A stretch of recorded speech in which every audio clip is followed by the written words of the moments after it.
ಹೇಳ್ರಿ. ಹಾ ಸರ್. ಈ ಹವಾಮಾನ ವೈಪರೀತ್ಯ ಯಾಕಾಗ್ತಾ ಇದೆ? ಹವಾಮಾನ ವೈಪರೀತ್ಯ ಆಗಲಿಕ್ಕೆ ಕಾರಣ ಅಂದ್ರೆ ಹಾ ಸರ್. ಕೈಗಾರಿಕಾ ಕ್ರಾಂತಿ ಆದ ನಂತರ ನಾವು ಜಾಸ್ತಿ ಹ್ಮ್. ಫಸೈಲ್ ಫ್ಯೂಯಲ್ಸ್ ಯೂಸ್ ಮಾಡ್ತಾ ಇದೀವಿ. ಯಾವ್ದು sir? Petroleum products. Petroleum products.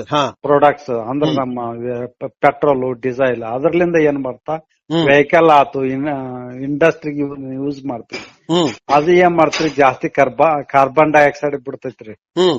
ಇದು ವಾತಾವರಣದಲ್ಲಿ ಸೇರಿಕೊಂಡಾಗ ಏನಾಗತ್ತಾ, ಸೂರ್ಯನಿಂದ ಏನು ಬೆಳಕ್ ಬರ್ತೈತಲ್ಲ ಅದು ಶಾರ್ಟ್ ವೇವ್ ರೇಡಿಯೇಷನ್ ಅಂತ ಕರಿತೀವಿ. ಅದು ಭೂಮಿಯನ್ನು ನೇರವಾಗಿ ತಲುಪುತ್ತದು.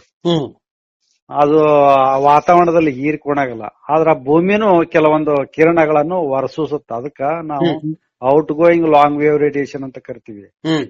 ಈ out going long wave radiation ಮಾತ್ರ ಇದು ಕಾರ್ಬನ್ ಡೈಆಕ್ಸೈಡ್ ಇವೆಲ್ಲ ಹೀರಿಕೊಳ್ತಾವ್ರಿ. ಇವನ್ ಕಾರ್ಬನ್ ಮಾನಾಕ್ಸೈಡ್, ನೈಟ್ರಸ್ ಆಕ್ಸೈಡ್ ಮತ್ತು ಇತರ ಅನಿಲಗಳು, ಕ್ಲೋರೋ ಕಾರ್ಬನ್ಸ್ ಇವೆಲ್ಲ ವಾತಾವರಣದಲ್ಲಿ ಜಾಸ್ತಿ ಸೇರಿಕೊಂತ ಹೋದಾಗ ಇದು ವಾರ್ಮಿಂಗ್ ಜಾಸ್ತಿ ಆಕ್ಕೊಂತ ಹೋಗುತ್ತ್ರಿ. ಆಗಲೇ 1.5 to 2 ಡಿಗ್ರಿ ಸೆಲ್ಸಿಯಸ್ ಏರಿಕೆ ಆಗೈತ್ರಿ ಜಾಗತಿಕ ಮಟ್ಟದಲ್ಲಿ ಸರ್. ಇದು ಮುಖ್ಯ ಕಾರಣ. ಒಂದನೇದ್ದು. ಎರಡನೇದ್ದು ಅಂದ್ರಿ ಜನಸಂಖ್ಯೆ ಏರಿಕೆ ಆಗಿರೋದ್ರಿಂದನೂ ನಾವು ಮತ್ತು ಅರಣ್ಯ ನಾಶನೂ ಬಹಳ ಜಾಸ್ತಿ ಆಗೈತ್ರಿ. ಅರಣ್ಯಗಳಕ್ಕೆ ಈ ಕಾರ್ಬನ್ ಡೈಆಕ್ಸೈಡ್ ಹೀರಿಕೆ ಹೋಗ್ಬೇಕಾಗಿತ್ತಂದ್ರೆ ಗಿಡ ಮರಗಳು ಜಾಸ್ತಿ ಇರ್ಬೇಕು. ಈ ಗಿಡ ಮರಗಳನ್ನ ಕಡಿಮೆ ಆದಾಗ ವಾತಾವರಣ ಬ್ಯಾಲೆನ್ಸ್ ತಪ್ಪಿಡ್ತೈತಿ. ಎಷ್ಟು ನಾವು ಬಿಡ್ತೀವಲ್ಲ ಅಷ್ಟು ಹೀರಿಕೆ ಹೋಗ್ಬೇಕು. ಎಷ್ಟು ನಾವು ಕಾರ್ಬನ್ ಡೈಆಕ್ಸೈಡ್ ಹೊರಸೂಸುತ್ತೀವಲ್ಲ ಅಷ್ಟೇ ಹೀರಿಕೊಂತಂದ್ರೆ ಒಂದು ಬ್ಯಾಲೆನ್ಸ್ ನಾಗ ಇರ್ತೈತಿ. ಹೊರಸೂಸುವುದು ಹೆಚ್ಚಿಗೆ ಆತು, ಆದ್ರೆ ಹೀರಿಕೊಳ್ಳೋದು ಕಡಿಮೆ. ಅಂದ್ರ ಅಂದುಗಳನ್ನ ಕಾರ್ಬನ್ ಡೈಆಕ್ಸೈಡ್ ಹೆಚ್ಚಿಗೆ ಆಗತ್ರಿ. ಟೆಂಪರೇಚರ್ ಹೆಚ್ಚಿಗೆ ಹಾಕೋಂತ ಹೋದಾಗೆಲ್ಲ ಗ್ರೀನ್ ಹೌಸ್ ಎಫೆಕ್ಟ್ ಅಂತೀವಲ್ಲ, ಇದೆ ಅಲ್ವಾ ಇದು? ಇದೇ ಗ್ರೀನ್ ಹೌಸ್ ಇಫೆಕ್ಟ್ ಲಿಂದನ ಇದೇ ಮೂಲ ಕಾರಣ ರೀ. ವಾತಾವರಣದ ವೈಪರೀತ್ಯ ಆಗ್ಲಿಕ್ರಿ. ಈ ಗ್ರೀನ್ ಹೌಸ್ ಎಫೆಕ್ಟ್ ಇದು ಈಗ ಐಸೋಟೋಪ್ಸ್ ಮತ್ತೆ ಎಲ್ಲವನ್ನು ಚೇಂಜ್ ಮಾಡೋ ದೊಡ್ಡ ಅಪಾಯ ಇದೆಯಲ್ಲ ಸರ್, ಇದು ಯಾರು ಅರ್ಥ ಆಗ್ತಾ ಇಲ್ವಾ ಎಲ್ಲರಿಗೂ? ಹೌದು, ಇದು ಎಲ್ಲರ ಜವಾಬ್ದಾರಿ. ಪ್ರಪಂಚದಾಗ ಪ್ರತಿಯೊಬ್ಬರದು ಜವಾಬ್ದಾರಿ ಇದು. ಯಾಕಂದ್ರ ಇಲ್ಲಿ ಇದಕ್ಕೆ ಬೌಂಡ್ರಿ ಇರಂಗಿಲ್ರಿ. ಬೌಂಡ್ರಿ ಇರಂಗಿಲ್ಲ. ವಾತಾವರಣ ಎಲ್ಲಿ ಬೇಕು ಅಲ್ಲಿ ಸೇರ್ಕೊಂಡ್ಬಿಡ್ತೈತಿ. ಅಲ್ಲ, ಈಗ CFC ಈಗ ನಾವು CFC ಭೂಮಿನ ಒಂದು ಮನಿ ಇದ್ದಂಗಿದ್ದು ನಾನ್ ಕೇಳಿದ್ರು. ಈ ಭೂಮಿನ ಒಂದು ಮನಿ. ನಾನಿಲ್ಲಿ ಕಸ ಹಾಕಿದ್ರಿ ಎಲ್ಲಾ ಕಡೆನೂ ಹೋಗುತ್ರಿ ಅದು. ಏನ್ರಿ, ನಾ ಕಾರ್ಬನ್ ಡೈಆಕ್ಸೈಡ್ ಜಾಸ್ತಿ ಹೊರಸೂಸಿದ್ರ ಎಲ್ಲ ಕಡೆ ಹೋಗುತ್ರಿ ಅದು.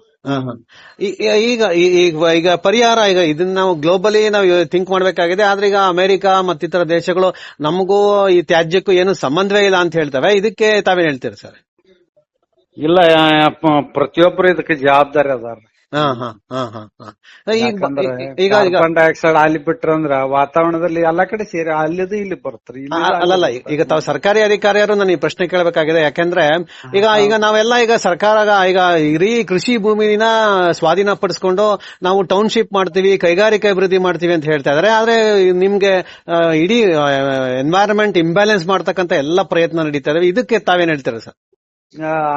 ಇದು ಕಡಿಮೆ ಕ್ಲಸ್ಟರ್ ಸಿಟಿ ಮಾಡ್ಕೋಬೇಕ್ರಿ.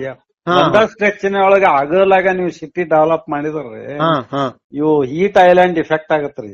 ಈಗ ಬೆಂಗಳೂರಿನಲ್ಲಿ 39.5 ಡಿಗ್ರಿ ಸೆಂಟಿಗ್ರೇಡ್ ತನೂ ಟೆಂಪರೇಚರ್ ದಾಖಲಾಗೈತ್ರಿ. 20 years ಬ್ಯಾಕ್ ಬರೀ 37 ತನ ಹೋಗಿತ್ರಿ. ಇಲ್ಲಿ 37 ದಾಟ್ ಓದದ್ ನಾನ್ ನೋಡ್ಲಿಲ್ಲ. ಆದ್ರೆ ಈಗ 2-3 ವರ್ಷದಾಗ 39 ಹೋಗಕತ್ತಿತ್ರಿ. ಅಲ್ಲ ಸರ್, ಇದು ಕೆರೆಗಳ ಊರು ಮತ್ತೆ ಬಹಳ ಹಸಿರಾಗಿತ್ತು. ಮತ್ತೆ ಸಂಪಿಗೆ ಮರ, ಎಂತ ಹೂವಿನ ಮರ ಅಂತ ಹೇಳ್ತಾ ಇದ್ದ. ಆದ್ರೆ ಈಗ ಎಲ್ಲೋಗಿ ಈಗ ನಿಲ್ಲಿಸ್ತಾ ಇದೀವಿ ಅಂದ್ರೆ ಮರ ಕಡ್ದು ಕೊನೆಗೆ ನೀವ್ ಹೇಳಲ್ಲ 39, 45 ಅಂದ್ರೆ ನಿಮ್ಗೆ ಕಲಬುರಗಿ ಮತ್ತೆ ಉತ್ತರ ಕರ್ನಾಟಕ ಮೀರಿ ಹೋಗುತ್ತಾ ಅಂತ ಹೇಳಿದ್ದು. ಧಾರವಾಡಕ್ಕೆ ಬಾಳ ವ್ಯತ್ಯಾಸನೇ ಇಲ್ಲ.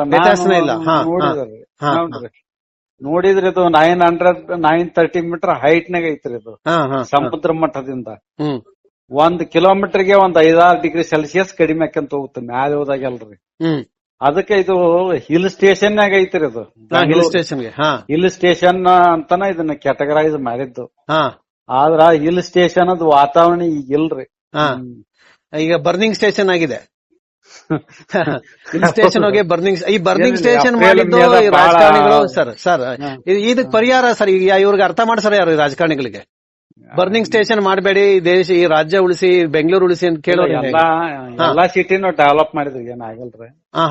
ಅಂದ್ರೆ ಈಗ ಎಲ್ಲಾ ಜಿಲ್ಲಾ ಮಟ್ಟ, ಎಲ್ಲಾ ತಾಲೂಕು ಮಟ್ಟದಲ್ಲಿ ಎಲ್ಲ ಅಂದ್ರೆ ನೀವು ತಾವು ಮೊದಲೇ ಹೇಳಿದ್ರೆ ಒಂದು ಒಳ್ಳೆ ಪದ ಬಳಸ್ರಿ, ಕ್ಲಸ್ಟರ್ ಮಟ್ಟದಲ್ಲಿ ಅಭಿವೃದ್ಧಿ ಆಗ್ಬೇಕು ಅಂತ. ಇದಕ್ಕೆ ಕ್ಲಸ್ಟರ್ ಮಟ್ಟದಲ್ಲಿ ಅಲ್ಲೆಲ್ಲ 10 ಕಿಲೋಮೀಟರ್ ಗ್ಯಾಪ್ ಇರ್ಬೇಕ್ರಿ ಇವಕ್ಕೆ.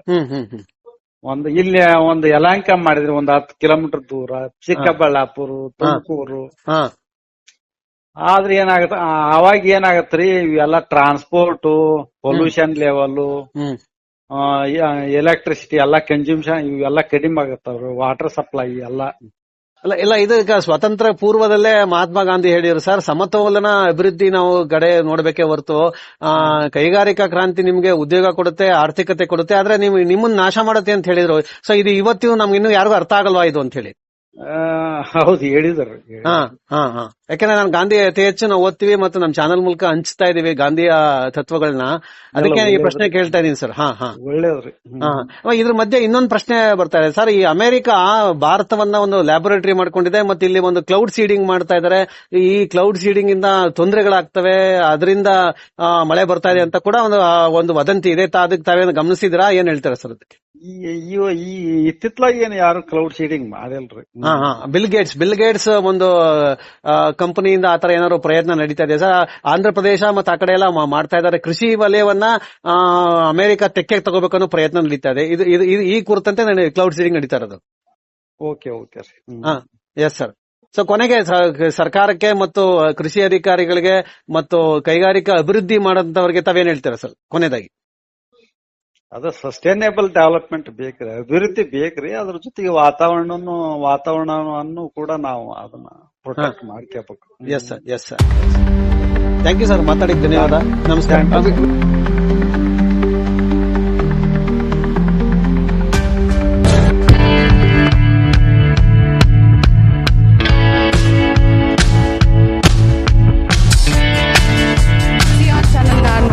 ಸಬ್ಸ್ಕ್ರೈಬ್ ಆಗಿ, ಲೈಕ್ ಮಾಡಿ, ಶೇರ್ ಮಾಡಿ.